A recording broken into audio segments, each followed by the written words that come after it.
Welcome to the You Are a Force podcast channel, your go-to space for real stories, fearless dreams, and unstoppable women rewriting the rules. And the force behind this podcast. Here is your host, Binoli Botadara.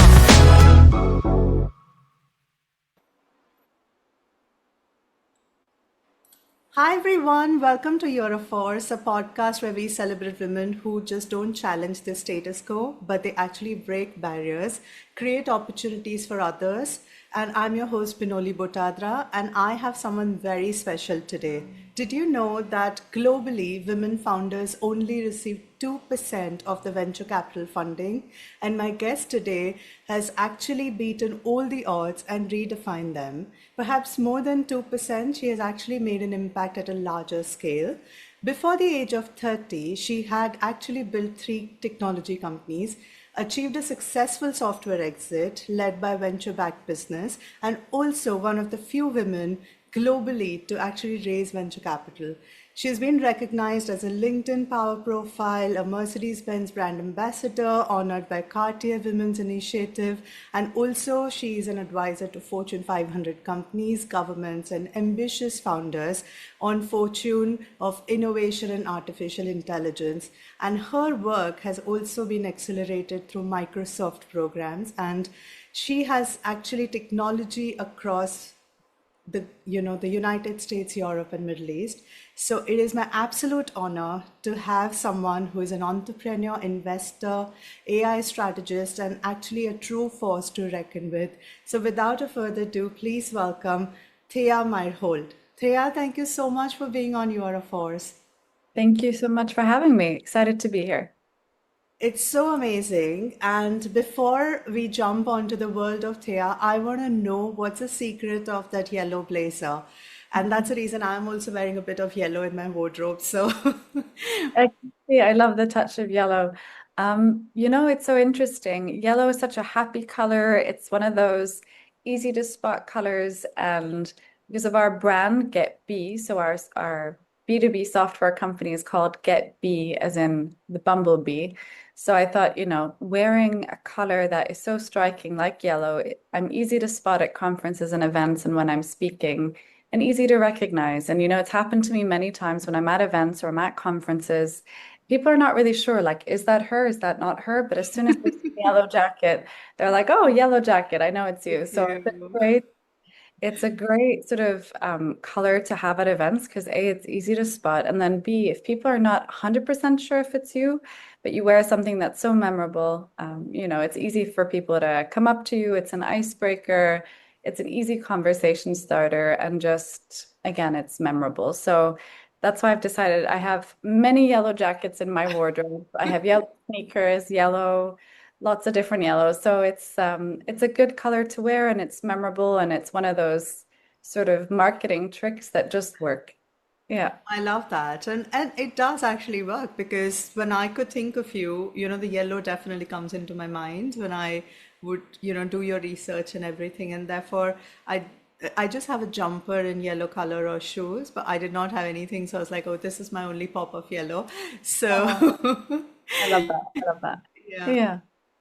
But yeah, let's start from the beginning, right? So many founders discover the entrepreneurship later in life or maybe at the business school, but you were actually already coding apps and conceptualizing business when you were a child.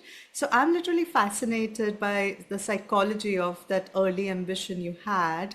So can you take us through your journey of a childhood and what did you want to become, like an astronaut or a doctor or something outlandish, completely different? Or you always had that edge to actually get into tech or software? So I had a completely different academic career and educational path. I myself wanted to work for the United Nations, so I had a completely different goal in my career. And I was also a dancer and I taught dance. So I guess there was a creative side to me too.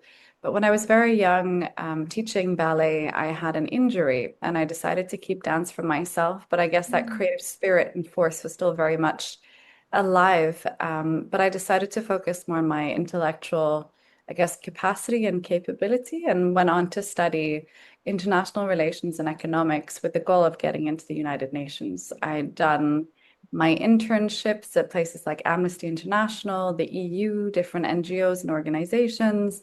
So it's important to me to make a difference in the world and to also have a positive impact, to find meaning in that sense. But at a young age, doing all these internships, and I did my internships at 15 and 16, um, I just realized that as a young person, there was a very limited impact that you could make. I mean, it's still great, and I'm not discouraging anyone from going down that path. It was just I saw the opportunity to do more. And this is at a time where, if you remember, and this will date me a little bit, but if you remember the time when the App Store was a new concept and Steve Jobs at the time, was launching the iPhone, but then the App Store and invited anyone to really build an app. Today, we're so used to apps on our phone. But remember, this is a time when people were shifting from Blackberries to iPhones and then having a distribution mechanism like the App Store when anyone could build something that was on your phone. I thought that was a fascinating, efficient, scalable way to, access technology. I, again, was not studying technology, had no tech background, but I was teaching part-time at the time as well. So I was teaching students with learning disabilities. And I was at university at the time, and I was teaching younger students economics, and I had gamified content for my students. So pen, paper, again, very old school, nothing to do with tech. But I created these timed sort of games that really made content enjoyable, but also digestible. And within 2 months of teaching these students, they got both way above average scores. And these were students who were predicted to fail. Their teacher said, don't even come to class, you're going to fail anyway. So it was fascinating to see the transformation in these younger students, to see how they were truly enjoying topics like economics, which are very heavy textbook focused concepts, right? And I remember seeing the App Store coming out at the time and thinking, okay, how can I translate this game that I've created physically into an app, into an experience where people can access it on their phone, play on their phone, but also learn. Because if you remember also back in those days, a lot of the apps that existed were, ABCs, one, two, threes. They weren't necessarily for high level learning. So I Yes. went on to build one of the first apps for high school students back in 2010 and 2011. And that was my first like venture into the world of tech, where I taught myself everything I could about apps. I drew out every single screen, every single variation, coded all the results on Excel spreadsheets. I mean, it was very, very old school. And then through that experience, got so many requests for teaching online. So again, this will also date me, but this is before Zoom and Teams. I was using Skype. So I got so many requests to be an online teacher via Skype. So I had Skype, I had PayPal, I had email. I had put together a very simple landing page, but my app was the one that made me famous, I guess you could say, for teaching. So, at 20, was making over $100 an hour back Wow. in the days teaching on Skype. And I thought to myself, there must be more young students like me sitting with knowledge who can share their knowledge, who want to set their own price, who want to connect to students, who want to find a way to monetize their skill set, but they just don't know how. Yeah. So in that, opportunity, also seeing my own pain point that, one of my biggest pain points was scheduling, booking, and billing. So making sure that I got paid for my time. I went on to build one of the first global marketplaces for live and on-demand learning called Teach Me Now, where we connected teachers and students online, truly all over the world. But it solved that pain point of creating, your own virtual session that was timed, but also billed. So it had the scheduling, the billing, the booking, everything that you needed to create your own online classes, courses, and content. So I sort of fell in, to go back to answering your question, I sort of fell into the world of technology and fell in love with the scalability, the impact. I can talk more about my journey since then as well, but it was one thing led to another. And I thought to myself, I'm young, I have nothing to lose in the sense that if I try this now, I'm fortunate because I don't have, a mortgage or children or big, heavy responsibilities. I have, I fell in love with the distribution and scalability of technology. Mm-hmm. And I can talk more about my journey in the other questions as well. But I think when you have a privilege of, being in a position where you can take a chance, Yeah. it's important to take a chance. And I, decided to do that, but it led me to where I am today. I mean, there's lots of ups and downs. It wasn't that it was Oh, of easy, but course. I had the opportunity and I decided to take it. Love that. So the Yeah. very first venture was the IP Smart, and Yeah. then that actually flew off, and from there you started with Teach Me Now, right? Which is so Yeah. incredible because that also had a successful acquisition, right? And we often celebrate a glamorous side of, being acquired and then the money and the whole M&A. But my question is that having sat at the closing table just before the age of 30, Thea, what was the raw, unpolished reality you experienced from the first exit of your business that you did not anticipate, or we don't really read in the newspapers, which the founder is not ready for? I think building a business is very emotional. It's very creative, but it is very emotional because you put a lot of your, blood, sweat, and tears into something. So, especially with, I think I was going to say your first in the sense of like there's a lot of your own identity wrapped up into a business. Mm-hmm. So being able to part ways with something that you've built and it's such a creative process, a labor of love, so to speak. There is a lot of emotion and identity wrapped up into that I don't think a lot of people realize. And it's quite an existential process, whether you decide to sell it, shut it down, merge, whatever it is that you decide to do with the business eventually, it is a separation of self in a way. It's sort of like, there's much more emotion beneath the surface. And I think being able to separate that and truly coming back to yourself again and understand who you are without your work identity. And this is true for many people, regardless of if they've built or sold a business. But so many of us attach to our work identities. We say, Yeah. I'm an artist, I'm a singer, I'm a person in finance, I'm a banker, I'm a lawyer, I'm a doctor. Whatever your identity is, when people Yeah. you meet someone for the first time and people say, "Oh, and what do you do?" It's such a big part of our conversation, Life. our identity in our life. And being able to separate that sense of self, you are truly a person without your work. I think that's a really interesting and very existential question that gets, very much put in your face when you're selling a business because when you're building a business, you're doing everything in that business. And so it's very all-consuming. So I think there's a lot more emotion beneath the surface. We don't talk about this enough. And I also think there is a lot of emotion behind money, right? I often ask people, what does money mean to you? And I don't mean in the superficial sense. I mean, in a very emotional sense, what does money represent? And so for a lot of people, and I've heard many different answers to this question, it could be a sense of safety, a sense of independence, a sense of comfort, a sense of freedom. I've heard a million answers to what money means to them emotionally. So for a lot of people, it's also what does work represent? What does, so I think there's again beneath the surface, our emotions might guide us. And I think this is something in business we don't necessarily talk about enough is the psychological or emotional layer. And again, I don't mean this in a superficial way. I do think there's a deeper meaning that drives us to do what we do. And something that I've learned later in life in building these businesses is I need purpose to make money. I don't need money to make purpose. And I think I'm very fortunate that So, I've been very fortunate in the so sense that this I've had the possibility to create meaning to make money. Yeah. So what does money mean to you then? I've reflected a lot on this. So money for me is very much independence and independence in the sense of, my freedom, my choices, my independence of how I spend and utilize my time, independence in choice.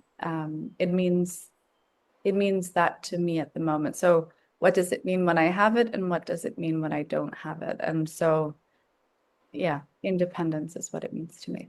Yeah, yeah, I would also say freedom to take your life choices the way you want to do it, everything. I think money. Yeah. Yeah, I would say the same thing. But yeah, you built Teach Me Now completely from scratch, and you also applied to the Cartier Women's Initiative, and you were competing against exceptionally strong global pool of people, thousands of applications, but one of the 30 people acquired that spot, which you were one of them. So Yes. if I were to ask you that looking back, that intense process, because it's a very brutal process of being selected, what was that exact uh, reason why you were picked up or Teach Me Now was picked up? Not just the business model or the framework, but which completely separated you and your vision from the pool of thousands of applications?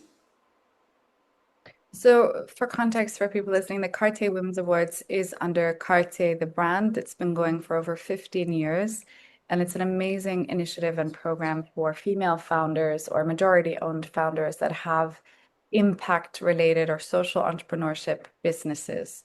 And this can be in different categories from education, sustainability, you name it. And what I love about the program is that they choose candidates and they choose women from every geography and every part of the world.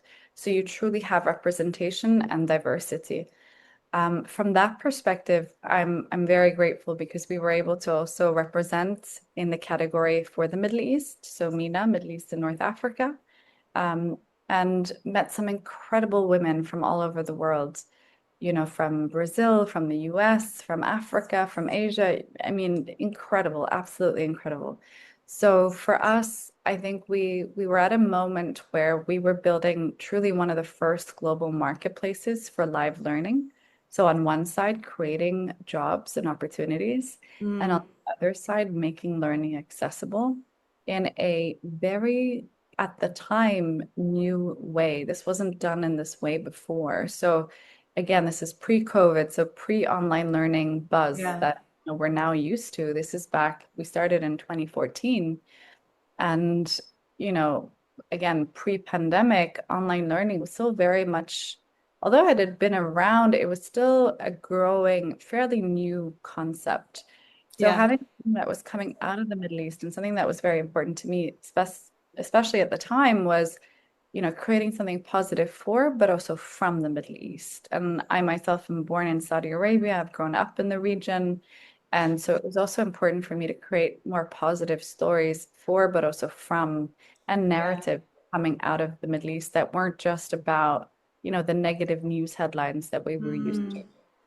I moved back to Norway after 9/11, so I remember very vividly the PR headlines and the news stories around the Iraq War and all the negative news that was coming out about the Middle East in Europe. Yeah. It's also very important to me, having grown up in the Middle East and being from the region, to also create more positive stories for, but also from the Middle East. And when I was building specifically Teach Me Now, I thought to myself, where do I want to be? So that's why I decided to start that business specifically in Dubai at the time, but with a global reach and global mandate and impact. I love that. And that's so fascinating that the cultural intersection you're born into, with the Middle East and Norwegian heritage. And since you just mentioned that, you've lived into Saudi Arabia and Switzerland and Greece and many other parts of, and now in the US. So from your lens and your proximity, Yeah. I want to understand that given the macro shifts we are seeing right now, which specific region do you think is producing the most genuinely investable founders today? What is that one fundamental thing which Western venture capitalists are actually getting completely wrong about Middle East, since you just mentioned? I mean, these are two very different questions. I think going back to the first question, innovation can happen anywhere. And I think that's an important thing to distinguish. And I love that with programs like the Cartier Women's Initiative, with Expo Live, with Expo 2020. Innovation can, truly come from anywhere. And at the end of the day, it's professional problem solving. And I think when you have hard problems, that's when you find creative solutions. Now, scalability in terms of venture-backed businesses are a little bit different. So I want to distinguish that you can create amazing businesses that aren't necessarily venture-backed, because that's a very specific type of category, versus building sustainable businesses that can be profitable and good businesses. So I just distinguish that one doesn't necessarily include the other, in the sense that you can have a successful business that isn't venture-backed, and that's okay. Just because there's so much hype around being VC backed at the moment. And I get it, because there's a lot of press and PR, but just because you have VC backing doesn't guarantee your success, right? So I think that's just an important thing to say. And I've seen incredible founders and businesses in the most remote of locations, because they're solving a real need and a real problem. But it can also be very localized or specific to that region. So that's, again, going back to scale, that's a question of scale if it goes into the category of venture. So answering your second question, I mean, the US has been an innovation hub for many reasons, also because of the ability to scale and the size of the market here, and the willingness to invest in risk and risk capital. And at the end of the day, 90% of startups in that risk category fail, but you're running multiple experiments. So you're failing, but then when you hit success, it will be a big success, right? So it's a different kind of math. It's a different kind of foundation and fundamentals in terms of how to think through that. And I think that's why the US has done it so well. I've seen, Europe is a bit more conservative, and so we're not maybe scaling as fast in that sense. But there is still, of course, amazing companies coming out of Europe. You have successful stories like Spotify and others, of course, that have I was done thinking of well. Spotify. Yeah, a lot of Swedish companies. Yeah. A lot of Swedish companies, definitely. So again, it's a framework, it's a mindset, it's a way of thinking, it's an ambition. That being said, I just think you have more chances of success if you're a founder based in the US, because you have proximity of capital, you have proximity of different hubs and ecosystems that are willing to accelerate and support you. You have proximity of clients, and you have scale of clients, whatever that scale in your industry is, be it healthcare, be it retail, be it finance. You just have so much more because it's such a big market. Again, in Europe, it's a big market, but it's fragmented, right? If you're targeting Germany, everything has to be localized in German versus France versus Spain. Of course. Here, it's a unified market in the sense that, it's just easier to scale. The Middle East is an interesting one because, again, it's a massive market opportunity. We have big populations that are very tech forward and tech savvy. And again, you have the possibility to leapfrog. And we've seen great examples of that, especially in cases like fintech, so financial technology in the Middle East. One thing that we've also seen as a trend in the Middle East is concepts that have done really well in the West and then localizing them for the Middle East. So we've had notable exits like Careem, which were acquired by Uber, which was the localized version of Uber. They got sold to Uber, I want to say for a little over $2 billion, something billion category. I'm not sure on the exact number. So that did really well. We had Souk to Amazon.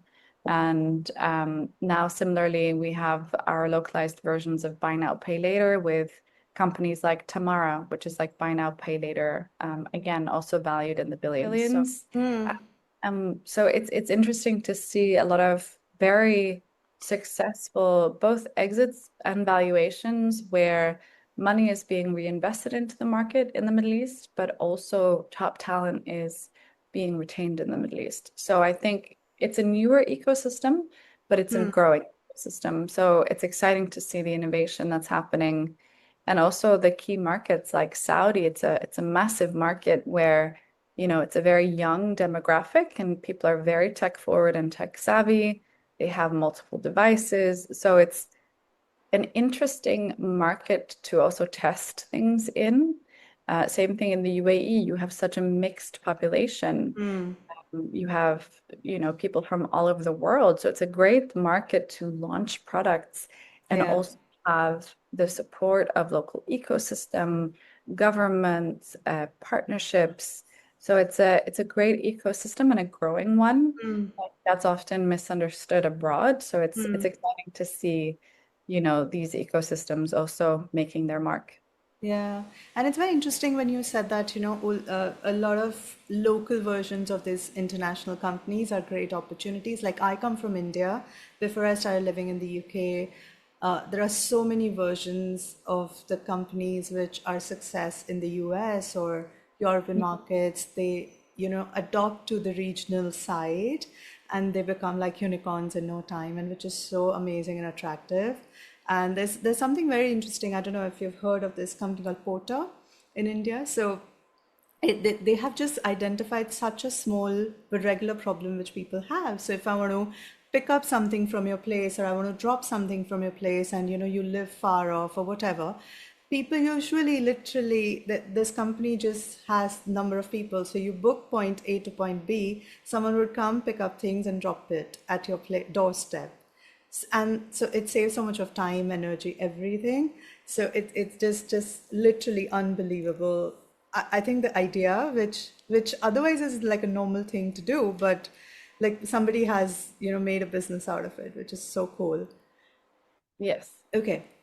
So, Thea, a brilliant turn into your journey happened with the new enterprise platform, which is GetBee, and which is explicitly addresses a multi-trillion-dollar problem. And speaking of problem, I'm a culprit to that 70% of the population who actually go to the carts, of shopping and then just add into the cart and do not buy.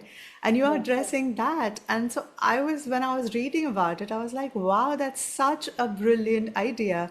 So when you look at the architecture of this digital sales or digital shopping, what was essentially you know talk to you that you wanted to create some business out of it, and your model is also major contrarian bet to introducing a live human video touch point at the exact moment when people decide to actually go. So from your point of view and the behavioral data you have, I want to also know what is a psychological transition a shopper goes through in terms of, adding into the cart to not buying. So, can you take us through this business of yours? Sure. So GetBee is a platform that enables any brand or business to do live, as you said, real human virtual consultations in terms of virtual shopping. So if you're on an e-commerce platform, so think any kind of, I call it emotional purchase. So yeah, so maternity products, skincare, electronics, if you're having your first child, knowing what kind of car seat to have.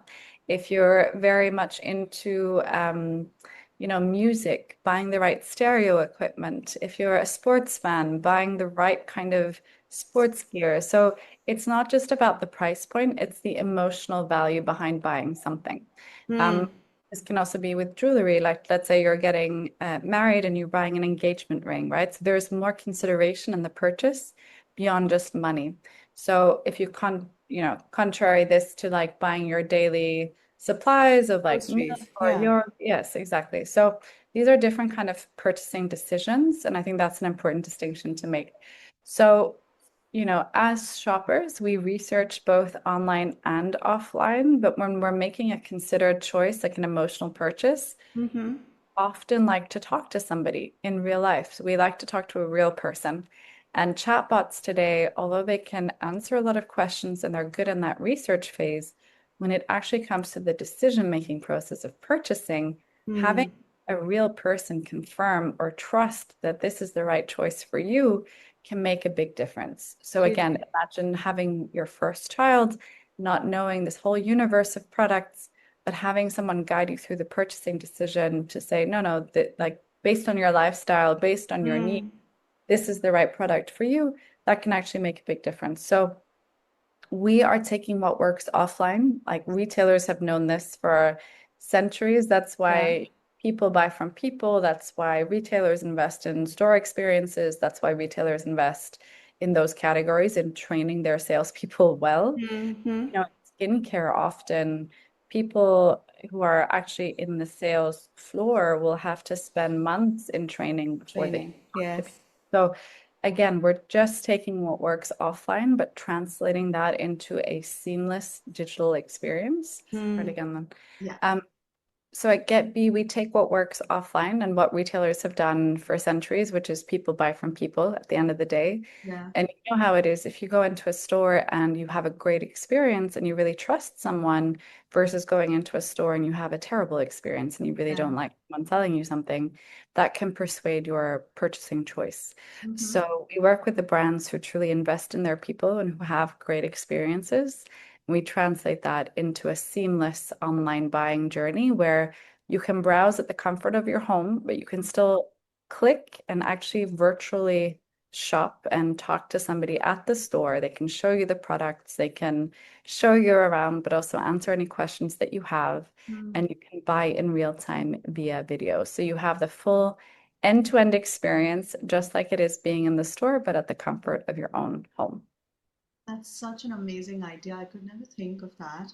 So how does it work? So do you tie up with retailers or do you tie up with brands and then ultimately that's what your target audience or how do you scale this business? Right. So we're a B2B software companies. We work with the brands and the retailers, and we enable their salespeople to be online sellers for Okay. e-commerce. So it's Okay. for the first time in a long time, people who are physically in a shop can also be incentivized to sell online and Wow. to have the same expertise online as well. And we can automate things like commission and everything like that too. So all of the back end infrastructure is handled for the retailers and the sales team. That's amazing. It's like a win-win for everyone, right? It's a Yes. company also gets to gain, employees also gets to gain I mean, it's amazing. The entire supply chain gains, usually like a part of the supply chain usually gains. But I'm someone, I love to have an experience in store. I'm Yes. not online shopaholic. I don't really particularly go unless, you know that, oh, there are these cosmetics, but otherwise, I love the whole experience of going to the store and then trying everything Yeah. and asking, like you said, like the experts and what looks nice and everything. So I think that's just brilliant. I'm going to definitely give it a try myself. But Yes. they are most founders uh, also view Microsoft for Startups Hub, right? And you actually scaled GetBee straight into the Microsoft most elite invite only program. And, Yep. it was like a handpicked growth stage startup, which is so phenomenal and so impressive because there are 75% of the startups who land massive contracts being just a part of this ecosystem. And the deal size of the investment is around 350,000. So beyond the credits and the network, what do you think that this particular opportunity gave you? Not just a multi-dollar empire or creation of the entire statistics, but also any other tangible benefits. And again, how did you actually get the idea of being a part of this ecosystem? So Microsoft for Startups is an amazing program where, anyone can technically apply on their landing page or website, and I believe they have over 90,000 startups now all over the world. So Ooh. it's a great program to be a part of. You get access to things like credits and other benefits. But as you mentioned, there is an invite-only program, which we very gratefully are a part of.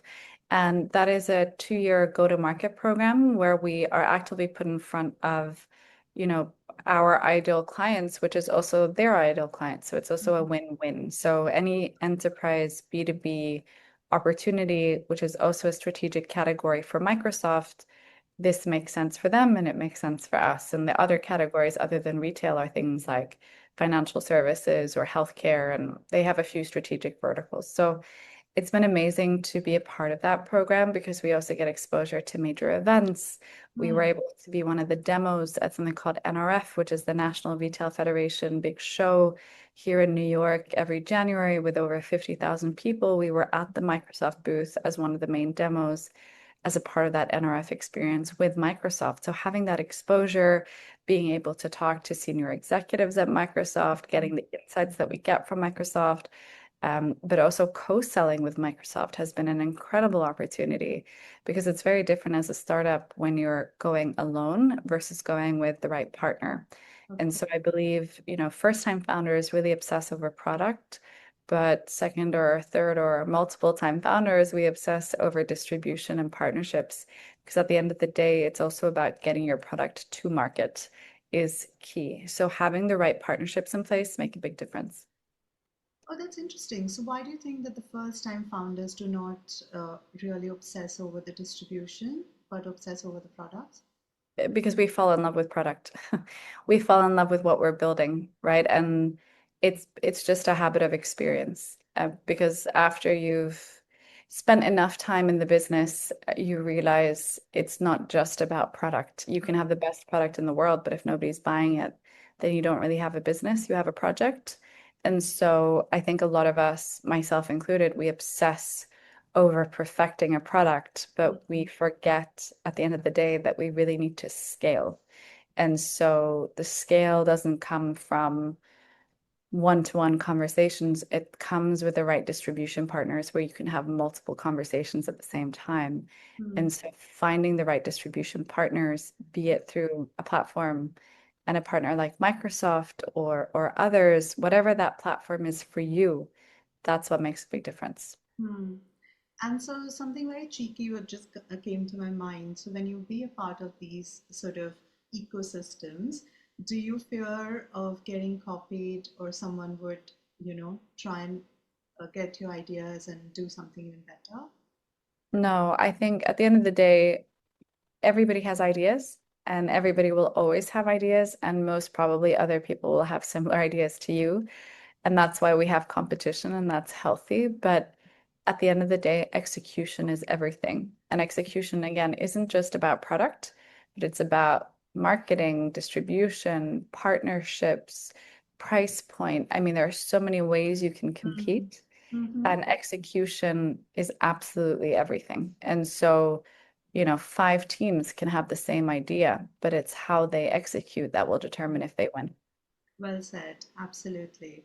But they have something very, very crucial because I come from the financial world and I studied at London Business School and then we had a couple of VC and PE lectures.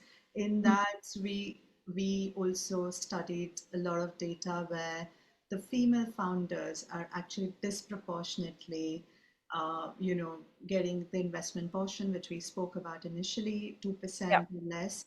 But also, and this I'm talking about global numbers, right? So Yes. if I exclude US, the numbers would be even more disturbing. But also, the women are usually asked very negative questions, right? Do you have a man in your, like the founding team? Or are you, what happens when you fail or incur losses? But at the same time, men are not asked that. Men are usually asked about, what happens if you reach at X amount of profit or clients. And so my question to you is that did you also have any similar experiences? And if yes, then how did you answer, or did you just dodge those questions and focus on what you had to say? It's a great question. And, for better or for worse, we all have unconscious bias, both female and male investors, I will say. Mm. And there's been a great TED Talk by a professor. I'll send you the links. You can reference it after this. But she basically studies 10 years of TechCrunch public pitch competitions Really? where she decodes language and she sees that male and female founders present and talk in a very similar way. But to your point, it's the questions they get asked are very different, both by male and female VCs or investors. Mm. So women get asked very sort of preventative negative questions versus male founders who get asked very sort of forward-thinking Mm. questions. So Mhm. it's very different to get asked, tell me about the vision of your business versus tell me how you're preventing to go bankrupt, right? And it wasn't until I saw that TED Talk that I truly understood what was happening because in my mind, I was going a little bit crazy. I Mm. thought, okay, what is it that I'm missing? How is it that I'm not getting past this, whatever barrier it was, but I couldn't put my finger on it. I couldn't name it. It was very, like an unseen force, so to speak. And I actually cried watching that video because it sort of hit home where I was like, okay, this is what's happening. I can finally qualify and quantify what's happening. And why it's It, happening. It's and not your why? fault. Yeah. And also in that video, she talks about how to spin the questions around. So it's also by addressing the reality and saying, okay, answering the question, but also this is our vision and how we're growing. So, to your point, like this isn't really a problem because X, Y, Z. So there's a way to flip the question around. And when you do that, then you go on to raise funding. And so I applied that formula in my presentation and in my pitches, and I was also more conscious of the questions that I got asked so that I could flip it around and answer the question properly. And of course, yes, I have faced a lot of, interesting situations and challenging situations. We all have, Of course. I think, unfortunately, as women in the workplace. And at the end of the day, it's also up to, to us to make things better and to pay it forward and to also talk about it and air it and make, again, people feel seen and heard and recognized. But it's also up to us to make, better decisions, make other people conscious of it, and working with what I call our allies. I have some amazing male, friends, mentors, investors, people who have been super supportive along the way. So I think it's also really important to mention that as well, where, there's an amazing community of men who A, recognize the problem, but B, also want to be a part of creating a better future. So I think it's important to shout out to them as well. Absolutely. I was invited at the BBC to talk about importance of allyship because I must have just generally mentioned it to someone, and I didn't know that she was working at the BBC, and she thought it was very critical. And also because we live in a society where there are men and women both, right? So if you want to go forward, you have to take help of others as well. And Absolutely. absolutely. And I work in financial services. When I was in India, I used to be one in 100. Here now in London, I'm one of the 10 girls in 100. And at least in India, they still have a very loud patriarchy, right? So if you're doing well, then pretty much because you're pretty or you're wearing certain outfits or, the client must be a womanizer, that's the reason you got that check. And they still had that kind of mentality. Until I came to London, I did not know that, oh, there was something wrong, right? Because that was the DNA and that was the nature I had accepted that that's how it is. And then you learn to question or argue and ignore and everything. And coming to the TED Talk, even the professor of LBS, who's one of the professor's course I took, she also was raising money in New York for her own company, and she faced the sexism, and she had done the TED Talk too. I will share that link with you, and it was Yeah. brilliant. Yeah. So, and also, Thea, which caught my attention that you have been named as one of the LinkedIn's top 10 tech power profiles in the Middle East, and which is notably you are the only woman on that data-driven list, right? Which made me feel so proud of you. And it's not a popularity contest, but there are millions of data points and measures to actually win that kind of a title, not just the engagement and authority of what you're writing. So when you look at those algorithms behind that kind of reach you've got, what do you think is actually the core reason behind that voice which you actually could amplify on the platform like LinkedIn? Uh, it's a great question. I think, again, that list was specifically for the Middle East. And at the time, we were also doing a lot of work with government, with press, with partnerships. So also the other channels were also amplifying the work that we were doing. And so it was getting reach and referring back to the work that I was doing, which I'm very grateful for. So yes, I think there weren't that many voices specifically also at the time that were perhaps a little bit different. So I was under 30 at the time. to your point, one of the only female voices. So I think that also had something to do with it, just to have a different perspective and a different voice. Again, grateful that it is data driven because they do collect the data. So it was interesting to see at the time that that was the impact, but also influence. Mhm. But yeah, it's a great honor to know that your voice is being heard and it's being amplified and it's being celebrated. And again, with that comes responsibility to keep using your voice to Mm. amplify the voice of others that might also not be heard. So I think, again, when you reached out as well, telling me about, the work that you're doing, I think it's so important to keep amplifying each other's voices, to keep sharing our stories, and to also demystify this world of tech and VC for women because there are so few of us in this space. Mhm. Mhm. And then, yeah, they say that, if you can't get a seat at the table, build the table so that the others can come and join, right? Yes, So, absolutely. and Absolutely. and the reason I ask about all this because sitting here in London, I did not even know about these, avenues to actually reach out to, like the Cartier Women's Program or this Microsoft, and therefore I thought it's very Yeah. important for me to also ask about those things because um, they are so inspiring, and everyone who's listening today can also sort of get the inspiration from you and maybe try and leverage these platforms. Because Mm. thinking of that, the Mercedes, you are also serving as a Mercedes-Benz brand ambassador. Like, wow. Hmm. And brands like these do not just attach their names very lightly, right? Not very easily.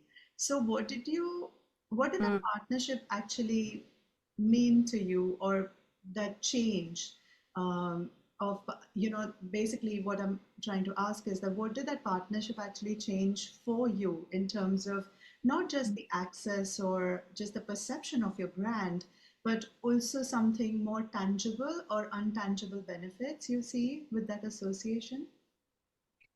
It was interesting. So for Mercedes, I actually was on a commercial and launched one of their cars in the Middle East. And their campaign was also around innovators and innovation. So that came inbound to me through the work that I was doing. And it was really interesting to your point on what it meant for me at the time. I think it was more of a milestone and recognition to know that you're on the right path and Mhm. you are your voice is being heard and being seen. And I'm very grateful for it. I think, it's a milestone. As you kind of, let's say, keep climbing this proverbial mountain, there are different milestones along the way. So, And as you're climbing, you come to a peak or a path and you mm, realize how far you've come, but then yeah. you also realize the perspective of what's next and what's coming.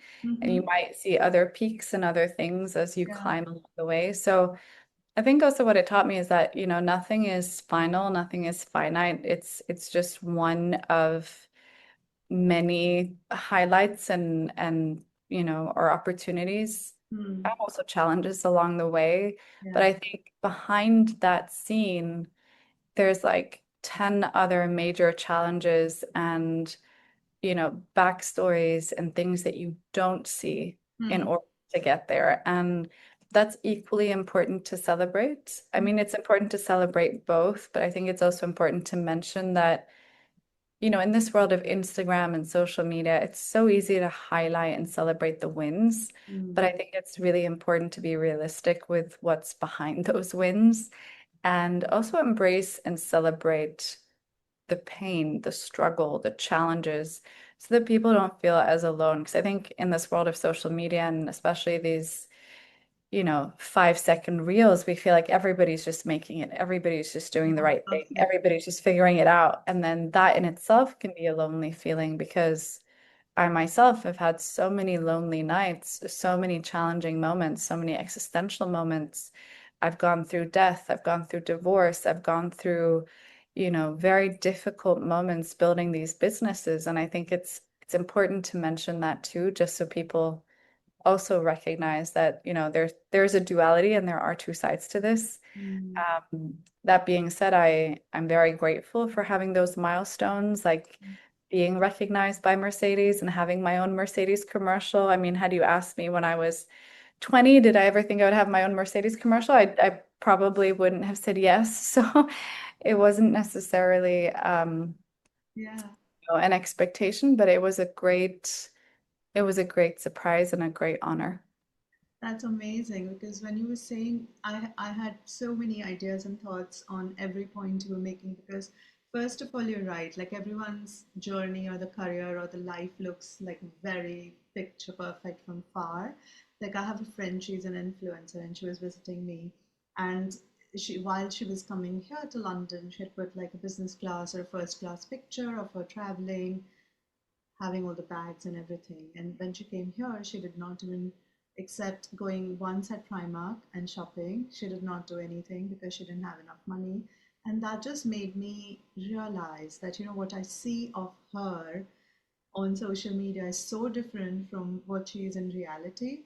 And that Mm. was like, in my head, I'm like, why do you live a life like this? But unfortunately, like you said, that entire social media amplifies that kind of opportunity because you have taken a holiday somewhere, or I need to also get a bag like you, and so on.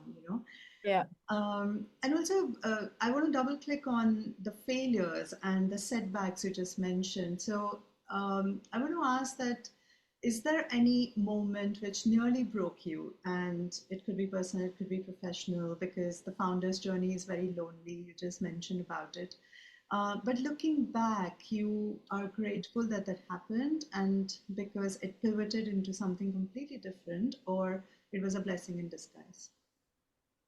I had so many. And I think it's important to say that because it is a journey that's filled with doubt. It's a very existential journey where nobody has a recipe or a path laid out for you. You have to forge your own path. Mm. And so I think if you have faith and you have, that self-determination, you can have it blindly, but I don't think it comes fully if you don't have fear.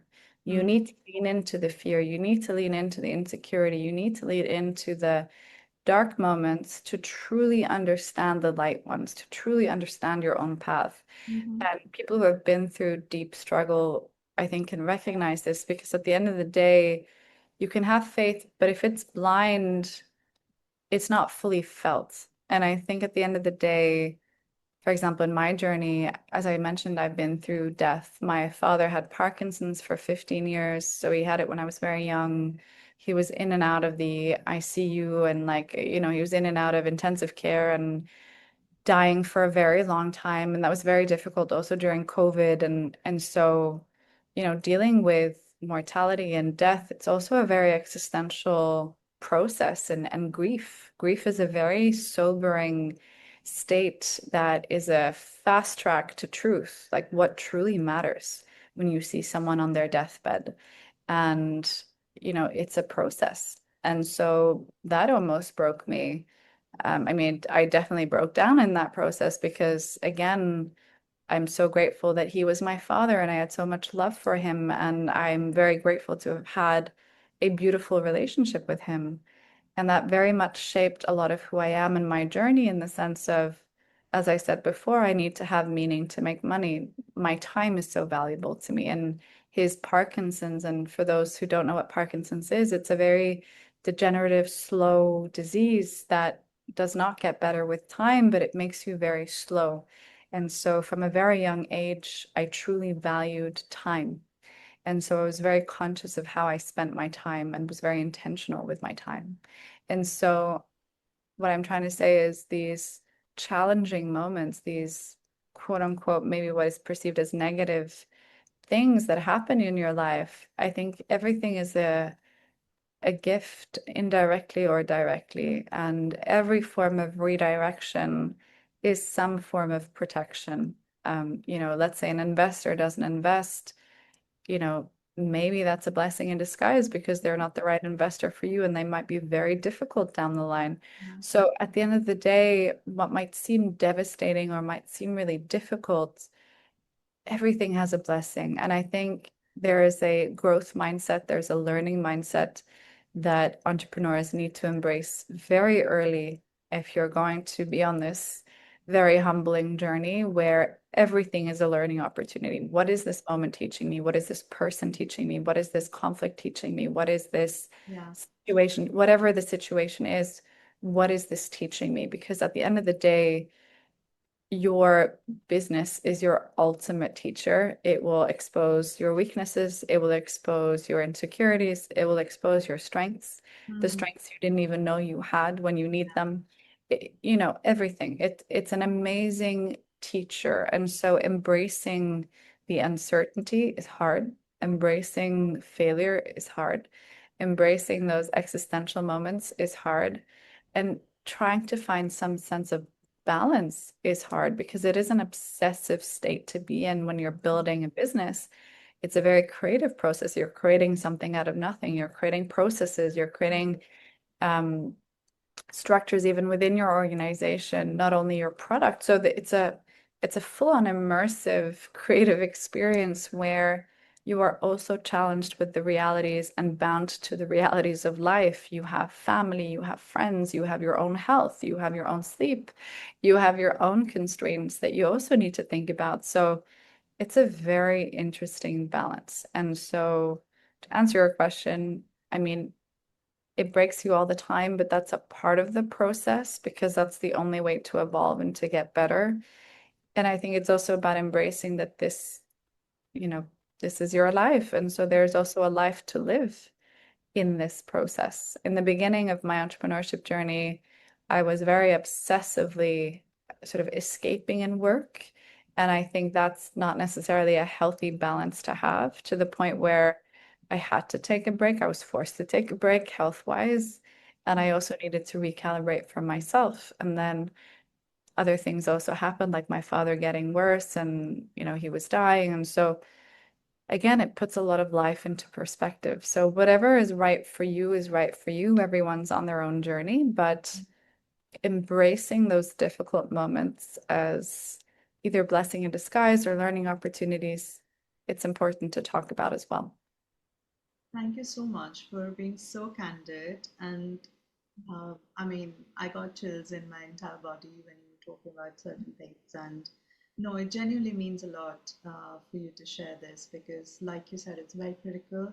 We all have our own stories and journeys, and there are some people who can deal with certain things, the others can't, and so on. So we all have our strengths and weaknesses for sure. Yeah.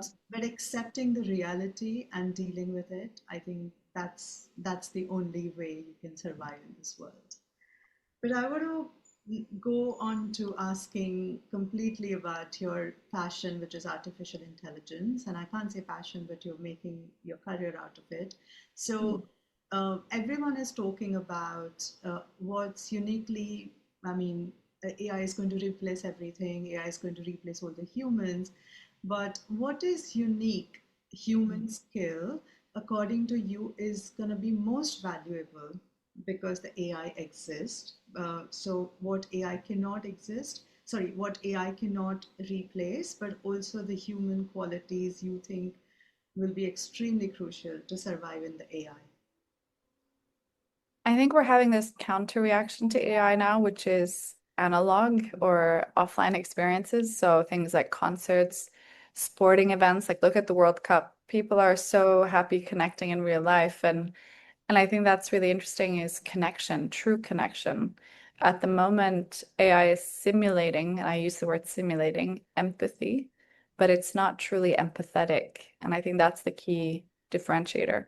And so if you look at things like just taking the metaphor of, therapists, a lot of people use AI as therapy, as a replacement, I should say, for therapy. Mm, AI is an echo chamber, and if you're not careful in how you're prompting it and how you're critically thinking about it, there's a lot of confirmation bias mm, because it is trained to keep you engaged. It's not necessarily trained to tell you the truth. yes. Versus a good therapist in real life will also see you physically, will also engage in your, behavior, your stance, your posture. Mhm. Do you look really tired? Or, what are the other elements of how Mm, you're saying something, not just what you're saying? And I think there's a a fullness in connection.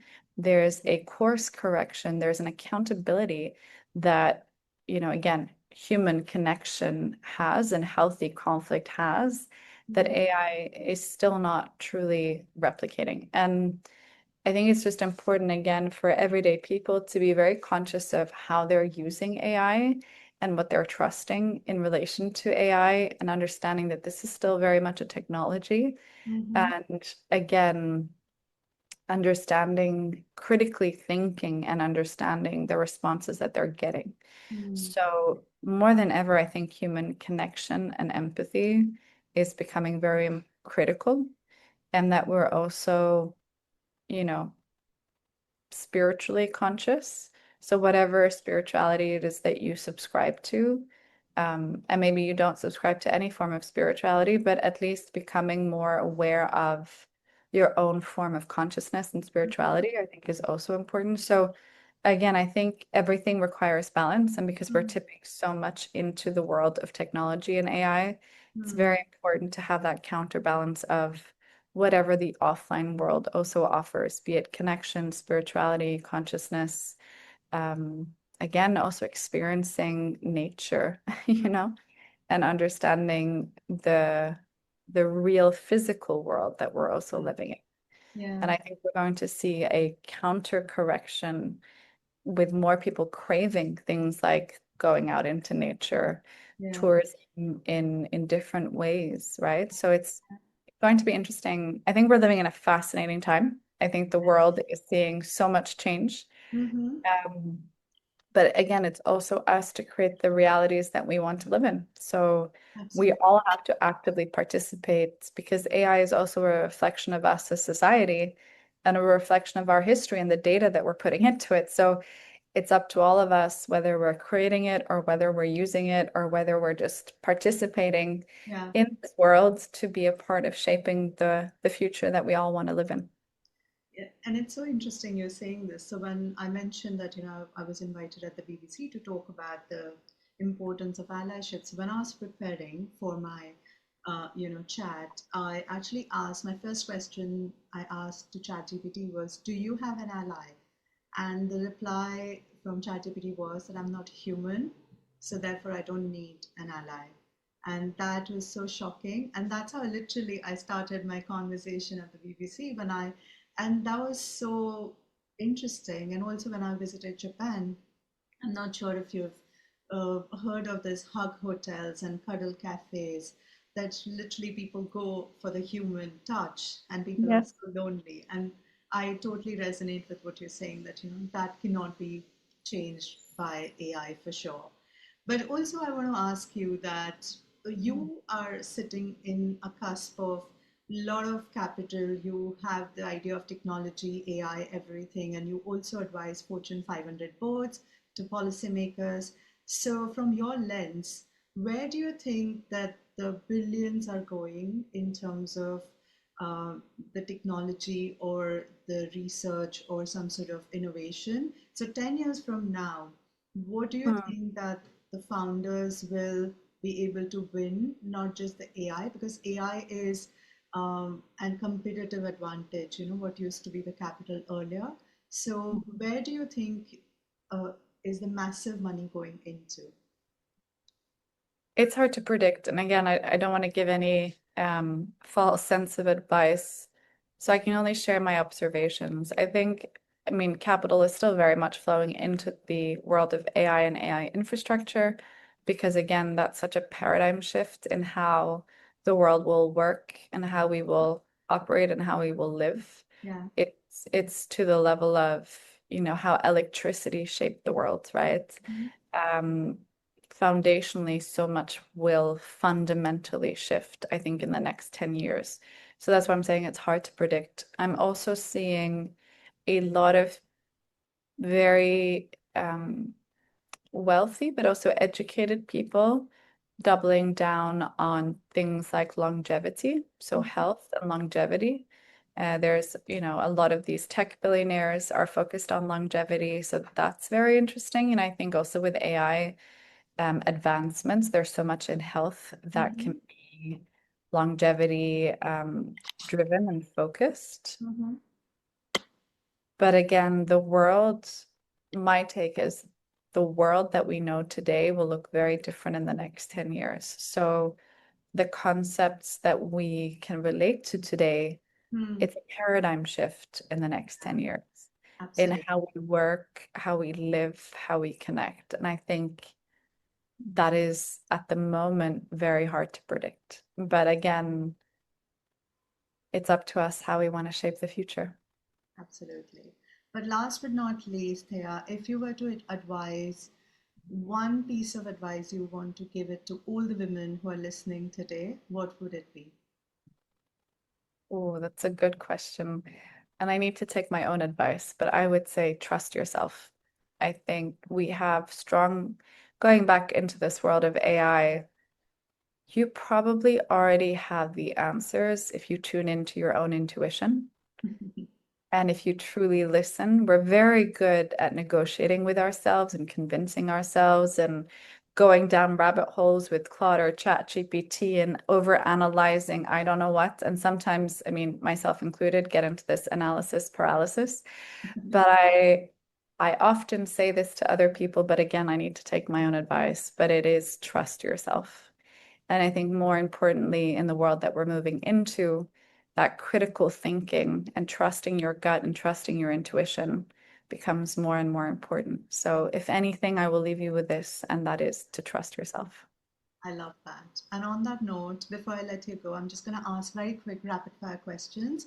Whatever Yep. comes to your mind, just give it to me. What's the Okay. best piece of advice you've ever received?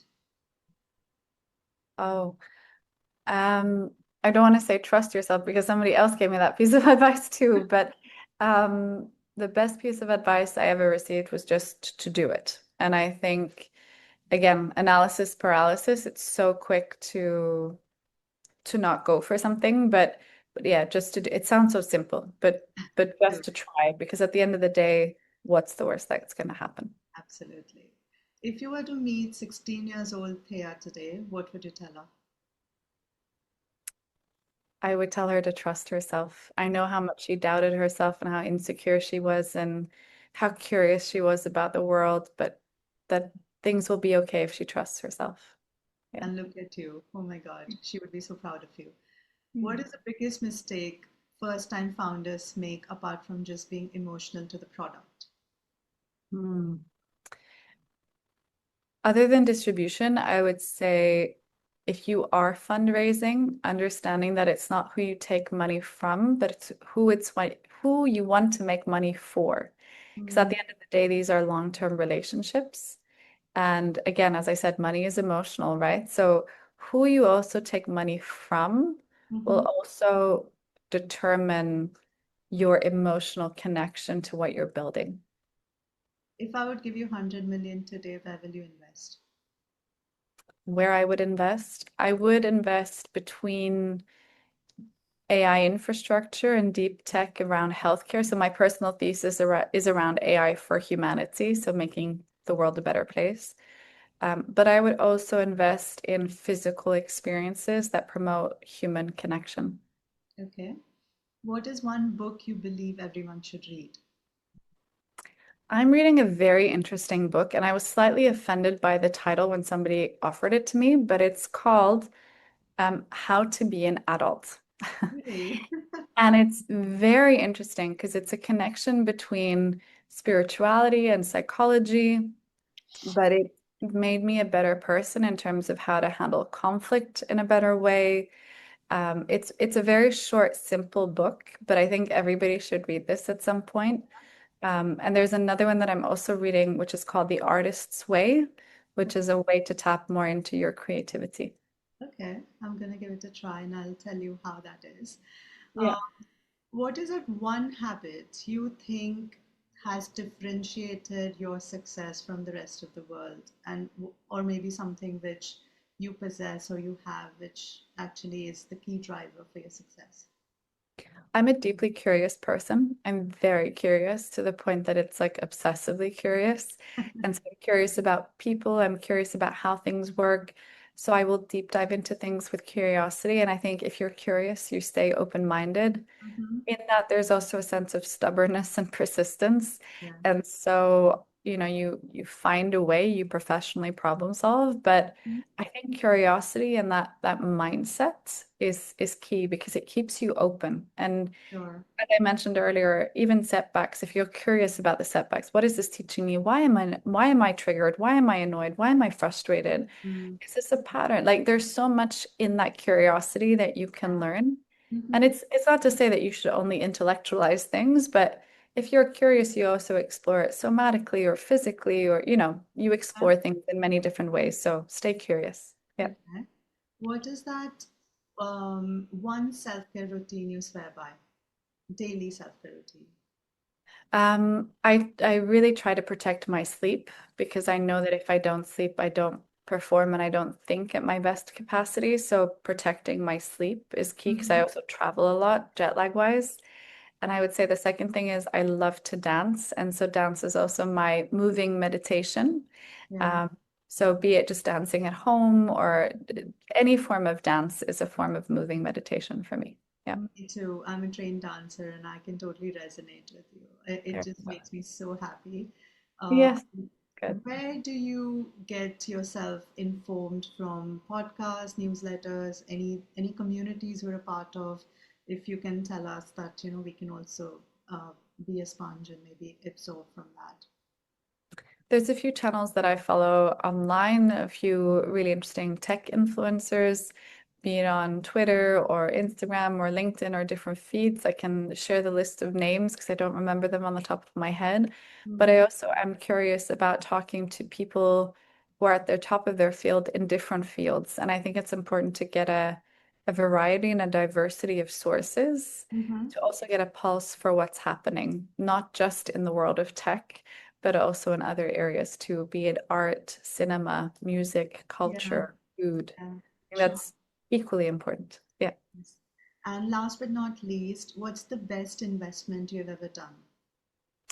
in myself. I know that sounds really cheesy, but at the end of the day, it's that self-trust, that self-determination, because money will always come and go, Mm, and opportunities will always come and go. yeah. Market will always be up and down.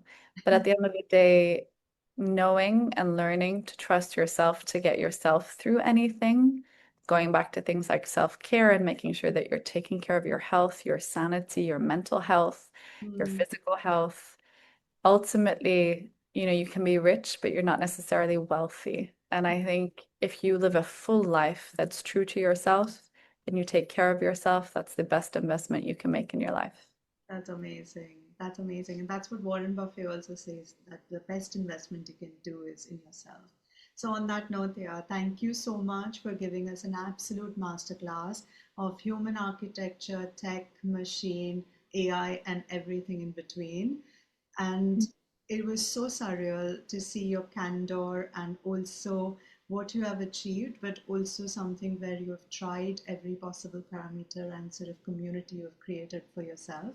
And to everyone who is listening today, remember this is not just a podcast, it's a global sisterhood, a world increasingly shaped by algorithms and AI. So, therefore, this is your hug, just in the era of ChatGPT. So, a place where all the ambitious women come together to remind one another that we belong in every room we enter in. And so stop hiding behind those spreadsheets. Just like they are, take chances. Do not wait for someone else to validate your idea because no dream is too bold or too small or too crazy.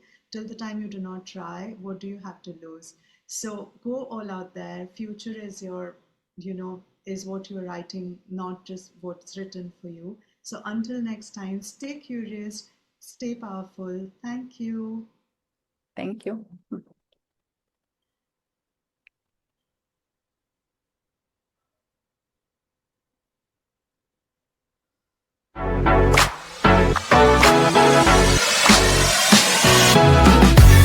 Thank you for listening to You Are a Force. Hit subscribe and join us next week for more powerful stories from women rewriting the rules. Until then, keep building, keep leading, and remember, you are a force.